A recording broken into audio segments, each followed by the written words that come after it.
दोस्तों, बिहार विधानसभा चुनाव को लेकर जहां तमाम सियासी पार्टियां एक तरह से कहें टिकट को लेकर कहीं ना कहीं एक होड़ मची हुई है और उसमें सभी सियासी पार्टियां शामिल है। टिकट किनको मिलता है और टिकट जिन्हें मिलता है उनका मयार किस हिसाब से देखा जा रहा है, इलाके में किस तरह से उन्होंने काम किया है, ये तमाम चीज़ें अपनी जगह पर है। हमारे साथ आज जेडीयू के कद्दावर लीडर अहमद अशफाक करीम साहब हैं। महुआ विधानसभा क्षेत्र में काफ़ी दिनों से काम करते रहे हैं।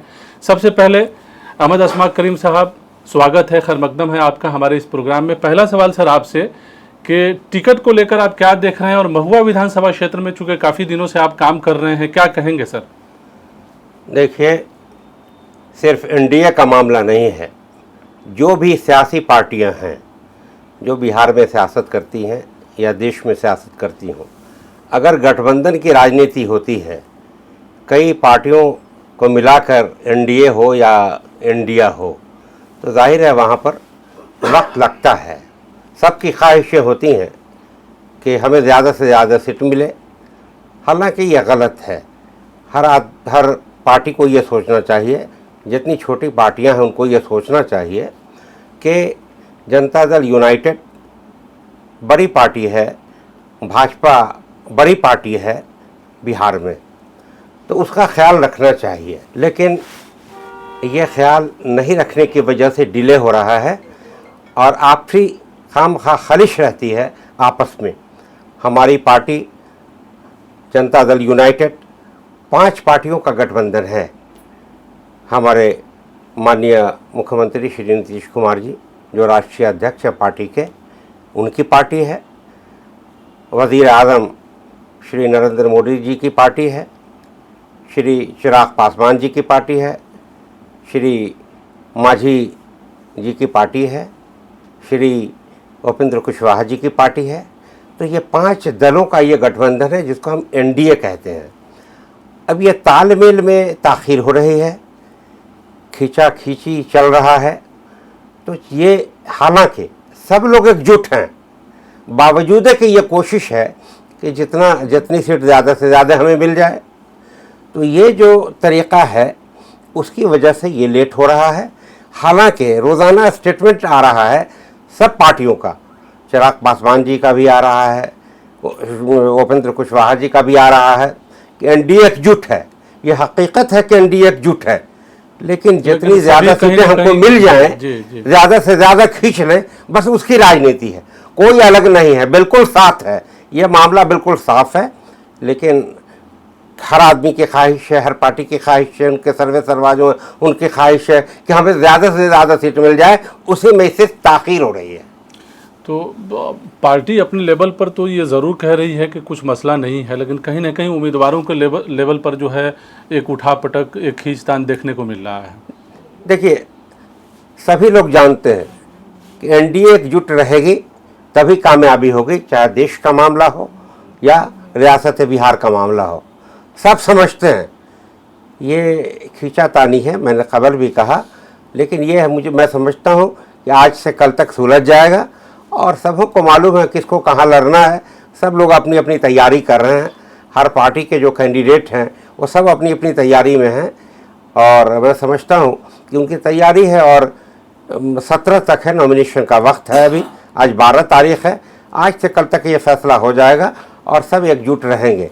तो सब पार्टियां सर कहती है कि स्वच्छ और साफ सुथरे जो है उम्मीदवार को हम लोग टिकट देंगे, चुनावी मैदान में उतारेंगे। आपसे सर सीधा सवाल, चूँकि महुआ विधानसभा क्षेत्र में आप काफ़ी दिनों से काम कर रहे हैं, ऐसे में जेडीयू को लेकर क्या कहेंगे सर आप? देखिए, जेडीयू में श्री नीतीश कुमार जी, माननीय मुख्यमंत्री जी, एक ऐसे मुख्यमंत्री हैं जिनको कभी कोई दाग नहीं लगा, बेदाग हैं। ऐसी पार्टियां हैं, बहुत कम हैं। ऐसे जो सर्वे सर्वा पार्टियों के हैं लेकिन बहुत रेयर हैं। मैं ये नहीं कहता कि नहीं हैं, लेकिन रेयर हैं। लेकिन वो चाहते हैं कि जिस तरह हम हैं वैसे ही लोगों को टिकट मिले। और जहाँ तक मेरा सवाल है, तो ये तो जनता फैसला करती है। पार्टी पहले फैसला करेगी कि हमारी क्या हैसियत है, हमारी छवि क्या है, हमारी क्या तालीम है, हमने क्या खिदमत किया है बिहार में। ये तो वो तय करेगी पार्टी। मैं समझता हूँ कि वो मुनासिब समझेगी कि जितने भी उम्मीदवार वहाँ हैं अगर वो ये समझे कि अशफाक करीम एक मजबूत ईमानदार आदमी है और जो तरबूद नहीं कर सकता है, पार्टी से जो मराहत मिलते हैं इलाके के लिए उसको सही रास्ते में खर्च करेगा, ये जो समझ होगी। चूँकि देखिए तजर्बा देखता है इंसान, जिस तरह श्री नीतीश कुमार जी का 20 साल का प्रेसिडेंस है, उसकी वजह से लोग आज भी उनकी तरफ देख रहे हैं कि एनडीए का यही मुखिया बने और एनडीए का ज़्यादा से ज़्यादा एमएलए कामयाब होगा, तभी श्री नीतीश कुमार जी मुख्यमंत्री बन पाएंगे, ये लोगों के जहन में है। तो एक लोगों की तरफ से ये भी मांग जो है लगातार एक तरह से कहें उठ रही है कि आबादी के एतबार से टिकट में हिस्सेदारी दी जानी चाहिए, और ख़ास तौर से जब आपकी बात होती है तो लोग ये भी देखते हैं कि मुस्लिम लीडर में एक कद्दावर शख्सियत आपकी है, आपके साथ जो है एक लेगेसी जुड़ा हुआ है, काम जुड़ा हुआ है। ऐसे में जेडीयू कहीं ना कहीं अगर आबादी के एतबार से टिकट की बात करती है तो लोगों के डिमांड चुके है और लोगों की अगर बात सुनती है तो क्या लगता है कि आबादी के हिसाब से टिकट? देखिए, श्री नीतीश कुमार जी का जो मामला है, पार्टी के मैंने कहा कि वो अध्यक्ष हैं, सर्वे सर्वा हैं, मुख्यमंत्री भी हैं। देखिए, जिस तरह से उन्होंने 20 साल तक अक़लियत के कामों को किया, आगे बढ़ाने का काम किया अक़लियत को, चाहे मदरसा के टीचरों का मामला हो या लड़कों की तालीम, लड़कियों की तालीम का मामला हो, हर ज़िले में रिहायशी स्कूल को कायम करने का मामला हो, चाहे वो लड़कियों का हो या लड़कों का हो, कब्रिस्तान का मामला हो, अंजुमन इस्लामिया हॉल जो धरोहर है वो ख़त्म हो रहा था, टूट रहा था, उसको 50 से 60 करोड़ रुपए लगाकर उन्होंने एक आलीशान बिल्डिंग बनाने का काम किया। और मैंने देखा है कि जिस तरह अक़लियत के लिए वो काम करते हैं, और वो कहते हैं कि अक़लियत हमें वोट दे या न दे, लेकिन मैं अक़लियत के लिए करता रहूँगा। और मैंने ये भी देखा है कि हमेशा वो ये कहते रहे कि जब तक ये 18% आबादी जो अक़लियत की है बिहार में, जब तक वो आगे नहीं बढ़ेगा, जब तक उसकी तरक्की नहीं होगी हर मैदान में, तब तक हमारा बिहार विकसित प्रदेश, तरक्की याफ्ता प्रदेश नहीं कहलाएगा। ये उनकी समझ है। इसी तरह मैं ये कहना चाहता हूँ कि जब उनका जहन अक़लियत के मामले में बिल्कुल साफ़ है, इंसाफ पसंद है, तो मैं समझता हूँ कि आबादी के तनासब के एतबार से मिलना चाहिए। लेकिन अगर नहीं भी मिल सके, और जाहिर है कि अक़लियत के लोगों को भी ये सोचना चाहिए कि जहाँ से दूसरे लोग जीत सकते हैं, जिससे नीतीश कुमार जी मुख्यमंत्री बन सकते हैं, तो वहाँ पर थोड़ा अक़लियत को भी खामोश रहना चाहिए। लेकिन जहाँ कसीर आबादी अक़लियत की है, वहाँ अक़लियत को सीट मिलना चाहिए। अगर मुनासिबत से, उनकी मुनासिबत से, उनकी आबादी के तनासब से अगर नहीं भी मिल पाए तो अभी 70-75% टिकट उनको मिलना चाहिए। 100% नहीं मिले तो 70-75 मिलना चाहिए। मैं समझता हूँ कि नीतीश एक वाहिद शख्स है जिसकी ख्वाहिश है, और मैं जानता हूँ उन्होंने कहा कि मुसलमानों को टिकट दीजिए और टिकट नहीं दीजिएगा, जो लोग काम कर रहे थे टिकट के बंटवारा का, उनको नहीं दीजिएगा तो फिर जो आपका सपना है वो पूरा नहीं होगा। और इसलिए वो खुद नजरसानी कर रहे हैं इस बात पर नीतीश कुमार जी, ताकि किसी का नुकसान नहीं हो, किसी जात बिरादरी का, सबको अपने तनासब से टिकट मिल सके। क्योंकि लोगों को एनडीए में अगर उम्मीद भी है तो जेडीयू से उम्मीद है कि आबादी के एतबार से जो है टिकट में हिस्सेदारी दी जाएगी। देखिए, जेडीयू से उम्मीद हो या नहीं हो, यह मैं नहीं जानता, लेकिन श्री नीतीश कुमार जी जो मुख्यमंत्री जो 20 साल तक रहे, जो उन्होंने काम किया है अक़लियत के लिए, अक़लियत को उम्मीद है नीतीश कुमार जी से।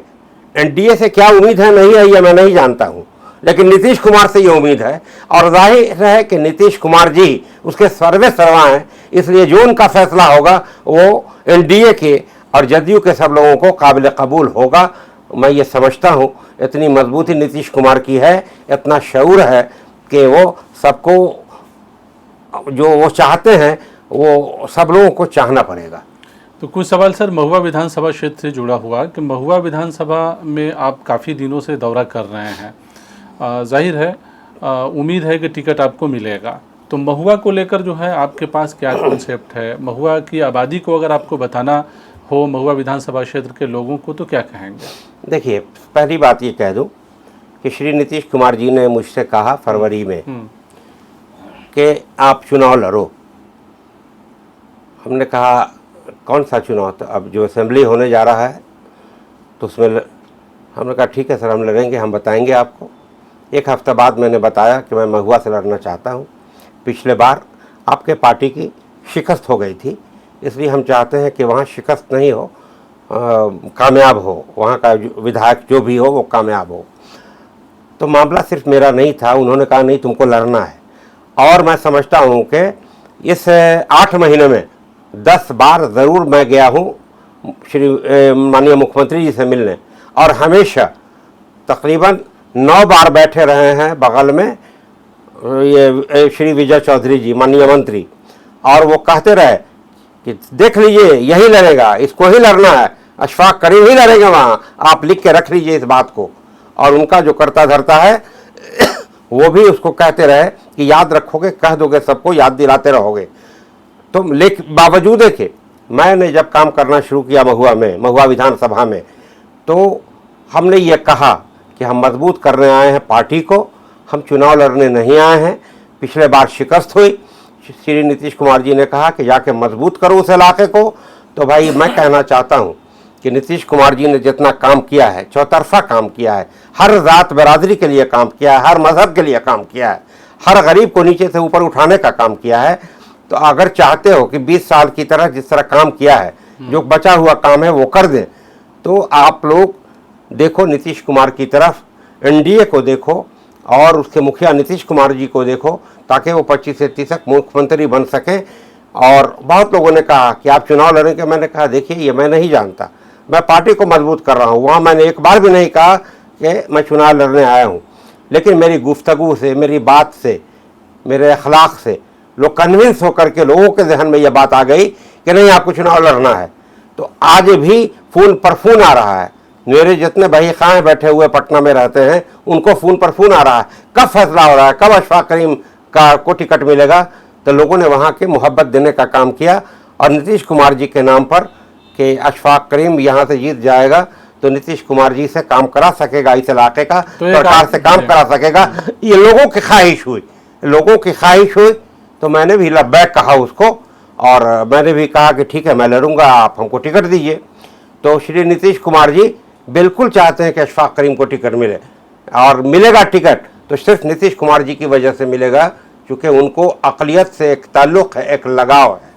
तो ऐसे में टिकट मिलता है तो कहीं ना कहीं आप जो है महुआ विधानसभा क्षेत्र से एक तरह से कहें अपनी मजबूत जो है उपस्थिति दर्ज कराएंगे, क्योंकि इतने दिनों से आप जा रहे हैं, जैसा आपने कहा कि लोग कन्विंस हुए हैं। ये आखिरी सवाल मेरा, देखिए मैंने 30 साल की उम्र में कटिहार जाकर, मैं कोई MLA MP नहीं था, लेकिन जाकर वहाँ एक धरोहर बनाने का काम किया, जिससे 2-3 हज़ार लोगों को मुलाजमत मिली, जिससे 150 बच्चे MBBS कर रहे हैं, तकरीबन 100 बच्चे MD MS कर रहे हैं, BSc नर्सिंग चल रहा है, B फार्म चल रहा है, D फार्म चल रहा है, पैरामेडिकल चल रहा है, सारे ऐसे कोर्स, IT चल रहा है, सारे ऐसे कोर्सेज चल रहे हैं जिससे सेल्फ एम्प्लॉयमेंट जनरेट हो।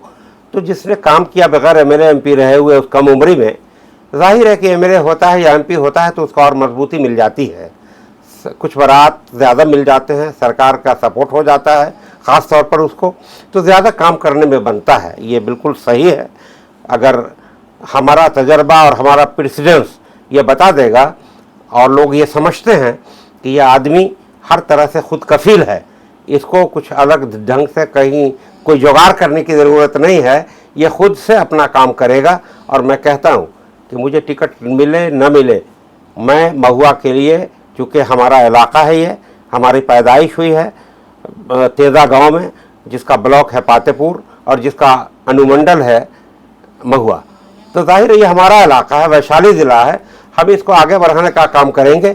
MLA नहीं रहे तो थोड़ा सा वक्त लगेगा काम करने में, अगर MLA हो गए तो थोड़ा काम में तेज़ी आएगी, क्योंकि एक मजबूती मिल जाती है। लेकिन मैं उस इलाके के लिए मैंने कहा कि मैं करूँगा और वो मैं करूँगा। अब ये जिम्मेदारी पार्टी की हमारी बनती है, श्री नीतीश कुमार जी की जिम्मेदारी है, और मैं पूरी उम्मीद हूँ नीतीश कुमार जी से कि अशफाक करीम को वो ज़रूर MLA बनाने के लिए कोशिश हैं, और वो कर रहे हैं और करते रहेंगे। चलिए, बहुत शुक्रिया हमसे बात करने का। तो ये थे अहमद अशफाक करीम साहब, जिनका कहना है कि पार्टी का फैसला चाहे जो हो, लेकिन महुआ विधानसभा क्षेत्र के लिए जो काम और जो कॉन्सेप्ट करीम साहब ने सोचा है, जो इन्होंने सोचा है वो आगे भी करते रहेंगे। बहरहाल इस प्रोग्राम में इतना ही, हमें दीजिए इजाज़त। शुक्रिया। बहुत शुक्रिया।